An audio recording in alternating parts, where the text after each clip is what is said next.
This is the circuit symbol for an NPN transistor. There are 6 circuit variables for bipolar junction transistors that are collector, base, and emitter currents, collector to emitter voltage, base to collector voltage, and base to emitter voltage. Using KCL, we can write IE equals to IC plus IB, and using KVL, we can write this is the loop for KVL, VBC equals to VBE minus VCE. Please note that VCE means V collector minus V emitter. That means the node voltage at the collector or collector node voltage minus the node voltage at the emitter or emitter node voltage. BJT IB characteristics is the relationship among IB, IC, VBE, and VCE. The circuit symbol for PNP transistor is shown here. We have 6 circuit variables for PNP, just like we had it for NPN, and PNP transistors are similar to NPN transistors, with the only difference that when we label the currents and voltages for an NPN transistor, we're going to reverse the directions of the current. For example, for a PNP transistor, I emitter enters the emitter node, and I base leaves the base node, and I collector leaves the collector node. And voltage subscripts are going to be switched. So for the case of PNP transistor, instead of VBE, we're going to use VEB, just like here. And instead of using VCE, we're going to use VEC. The same goes to collector base node voltages. And again, VEC is equal to VE, the node voltage at the emitter, minus node voltage at the collector. The arrow in both PNP and NPN transistors are on the emitter terminal. So this is the arrow for a PNP transistor, and this is the arrow for an NPN transistor. These arrows are always on the emitter. For the case of NPN, the arrow points outside of the device, and for the case of PNP transistor, the arrow points inside the device. BJTs have 3 modes of operation. They're either cutoff or in saturation or in active region. The cutoff and saturation modes of operation are used when BJTs are used as switches. There are generally 2 types of applications for BJTs. They're either used as switches or as amplifiers. When they're used as a switch, they're going to be either in the cutoff region or in the saturation region. When they're used as an amplifier, they're going to operate in the active region. This is a circuit diagram for application of BJT as a switch. We're going to build the circuit in the lab and test it. In this circuit, our load is an LED, and we can use the BJT here to turn our load, which is the LED, on or off. And when BJT is in the cutoff mode, IC is equal to 0, so no current flows through the LED, and the LED turns off. And when BJT operates in the saturation region, a large current flows through the LED, and as a result, we can turn on the LED. So it operates as a switch. In the active mode of operation, however, we can use the BJT to amplify the voltage that is applied to the BJT transistor. Again, you're going to build the circuit in the lab and test the amplifier operation of BJTs. Let's see under what conditions the BJTs will operate in the cutoff or in the saturation or in the active region, and find out the IV equations of BJTs for each one of these modes of operation. Operation of a BJT requires the presence of emitter-generated electrons near the base collector junction. In other words, to have a non-zero collector current, the base emitter junction should be forward bias. So, a BJT is called to be cutoff if the base emitter junction is not forward bias. In other words, in the cutoff mode, I base is equal to 0, I collector is equal to 0, and using KCL, I emitter is equal to 0, and these current values are independent of the collector emitter voltage of the BJT. In the active mode of operation, base emitter junction is forward bias. In other words, BJT is not in the cutoff mode, and base collector junction is reverse bias. In other words, this VBC is a negative value. So base collector junction is reverse biased, and because I have this KVL, that means VCE is greater than or equal to VD naught. So a BJT operates in the active mode when collector emitter voltage is greater than or equal to VD naught and base emitter voltage is equal to VD naught. Here are the current and voltage equations that are valid for the active mode of operation. Please note that we are using an NPN transistor for deriving these equations, but these equations are similar for the case of a PNP transistor. For the case of a PNP transistor, we're going to change the subscript of the voltages and we're going to use the same equations. For example, when you have VB equals to VD naught in the case of an NPN transistor, for a PNP transistor, you're going to write VEB equals to VD naught. And here, instead of VCE greater than or equal to VD naught, for a PNP transistor, you're going to write VEC greater than or equal to VD naught. The third mode of operation for a BJT transistor is the saturation mode. In the saturation mode, the transistor is on.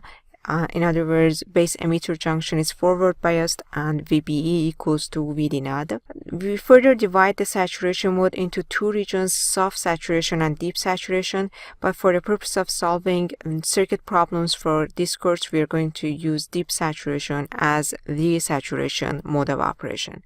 But let's take a look at what happens in the soft saturation and how we can compare to the deep saturation. In soft saturation, base collector junction is forward bias. In other words, it's not reverse bias anymore. And VBC is greater than 0, but it is less than 0.4 volts. In other words, the diode that forms at the base to collector junction is forward bias, but it is not completely on. Because we have this KVL, we can write collector emitter voltage as a value between 0.3 volts and obviously it's less than 0.7 volts. So VC is greater than 0.3 volts, and in this region, we're going to say that BJT is in the soft saturation mode. In deep saturation, however, base collector junction is forward biased and the base collector diode is fully on. In other words, VBC is greater than 0.4 volt. These numbers are for the case of silicon. And again, using the KVL that we had, V collector emitter is a value between 0.1 volt and 0.3 volts. For the case of silicon, we're going to approximate VC with 0.2 volts and we're going to name it V saturation. So the current and voltage equations for a BJT operating in the saturation modes are I base is greater than or equal to 0 and VBE equals to VD naught, meaning that the base emitter junction is forward biased. IC, on the other hand, is less than beta times IB and VCE equals to V saturation. When the BJT operates in the saturation region, collector current is not equal to beta times I base, and if you increase the base current, the collector current cannot increase proportionally, and IC is going to be less than beta times IB. Beta is the current gain of a BJT. It is a property of a BJT device, and you can find this value or a range of values for beta from the data sheet for any BJT transistor. Transistor operates like a valve. We are using I base or VBE to set the value of current at the collector and collector emitter voltage. When I base is equal to 0 or base emitter junction is not forward biased, the valve is closed and IC is equal to 0. In the active mode of operation, I base is positive. In other words, base emitter junction is forward biased, so we have turned on the transistor, but valve is partially open and we can control the value of IC by changing the value of IB. In the saturation mode, IB is greater than 0, so the base emitter junction is forward biased, but in this region, valve is completely open, so I base does not control the IC value, or if we increase I base, IC does not increase proportionally. In other words, IC is less than beta times IB. In this mode of operation, IC and the VCE are set by the outside circuit that is connected to the collector and emitter. Here is a list of current and voltage equations for three modes of operation for an NPN transistor. Bear in mind that we are using a linear model for these IV equations. In reality, the current and voltage equations for a BJT are nonlinear and they have exponential format. And here are the equations for a PNP transistor using a linear model for BJTs. As you can see, these equations are similar to the ones that we use for an NPN transistor, with the difference that instead of VBE, for the case of PNP, we are using VEB, and for collector emitter voltage, instead of VCE, we are using VEC. In addition, the directions of the emitter current, base current, and collector current are reversed compared to the case of an NPN transistor. The collector current in the active region, in this region, is not constant for different values of VCE. In BJTs, when VCE increases, the width of the depletion region in the base collector junction also increases. As a result, IC is going to increase. This effect is called early effect, and if you extend the lines of IC versus VCE for different IB values, they're going to coincide at one point that is equal to negative VA. This voltage is called VA, is called early voltage, and it's a large value for BJTs. It's in the range of 50 volts to 100 volts, in that range. And the nonlinear equation for the collector current has a component that is related to VCE, and when VCE increases, the value of IC is also going to increase.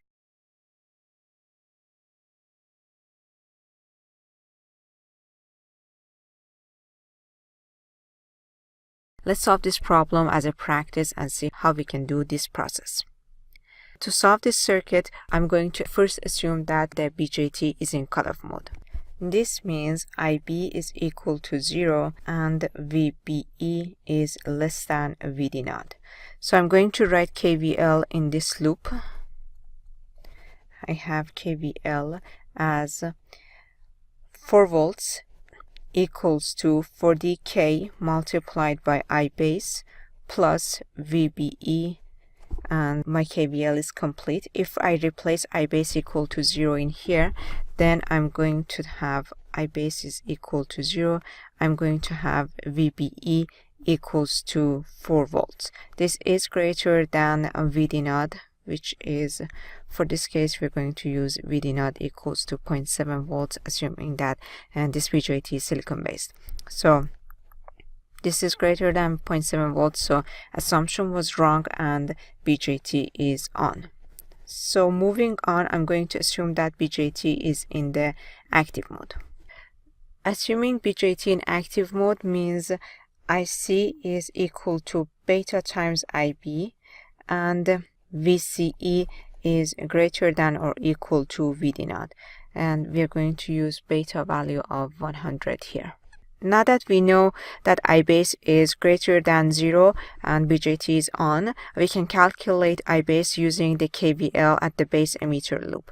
So I can write I base equals to 4 volts minus 0.7 volts for base emitter voltage divided by 40K. That's going to give me 82.5 microamp. And because I know the relationship between IC and IB, I'm going to write IC equals to 100 multiplied by I base.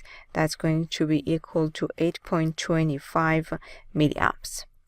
Now I need to find the value of VCE to check it with the condition of the transistor operating in the active mode, which is this condition. VCE must be greater than or equal to VD0. So I'm going to use the second loop that I have for writing another KVL, and this is KVL2. Let me label it KVL2. Using KVL2, I have 12 volts or VCC equals to 1K multiplied by IC plus VCE. I know the value of IC, so I'm going to replace IC here equals to 1K multiplied by 825 milliamps plus VCE. From here, VCE is going to be equal to 3.75 volts, and this value is greater than VD0. As a result, our assumption was correct and this transistor operates in the active mode. In summary, we looked at the structure of NPN and PNP transistors.